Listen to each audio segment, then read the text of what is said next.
They don't want what we know out there. You'll never get this on CNBC.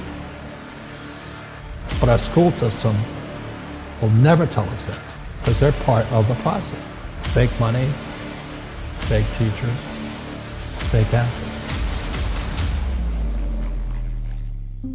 I know the game of the rich. My rich dad taught me. You know it because you're the banker. The bankers and the rich play is different than what they teach you in school.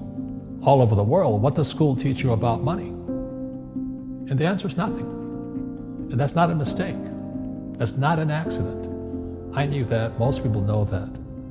The way to keep the poor and middle class working hard is never teach them what the rich know. So if you read Rich Dad, Poor Dad, which came out in 1997, it's what the rich teach their kids about money, the poor and middle class do not.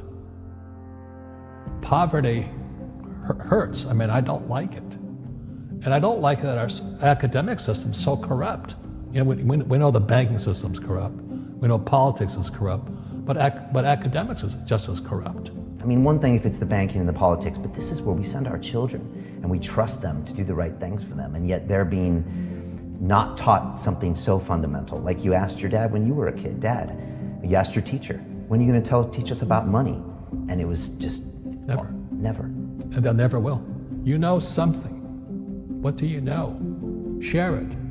What is financial education? It's not get a job, work hard, save money, and invest in a well-diversified portfolio of stocks, bonds, mutual funds, and ETFs. The financial industry is two things, debt and taxes. In 1971, Nixon took the dollar off the gold standard, and the US dollar became debt. And we still tell kids to go to school, get a job, work hard, save money, and get out of debt. Now, who tells them to do that? That's the most ridiculous thing there is. The book starts and it says, lie number 1, saving money will make you rich. Yeah, it never will. You know that. All taught that as kids. Why would you save it and why would you work for it if they can print it faster than you can work for it? Why do you keep saving when they're printing it? The rich don't work for money. Don't you touch that stuff. It's very subtle, right? Yep. They don't say, I'm going to train you to be a worker bee the rest of your life, but they educate you in a way where that's what you come out. Right. What was he trying to do those first few months were you working for him? What was he trying to get across to you? Because he taught you the hard way about money.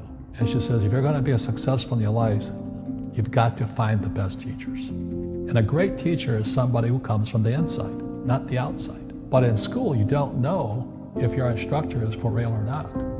That's where the fake teacher comes from. I said, I want you to teach me about money. So why should I teach you? He said, but if I teach you, you work for me for free. And I said, why for free? And my poor dad went nuts. He says, because if I pay you, you think like an employee. Your brain will change.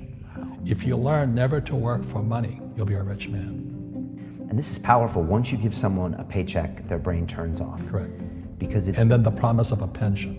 Right. And job security. Which is kind of a paycheck in disguise. Correct. After you stop working. Give the man a fish, eats for the day, teach him to fish, eats for a lifetime. And most poor people confuse assets for liabilities. They think their home is an asset, it's actually a liability. Right.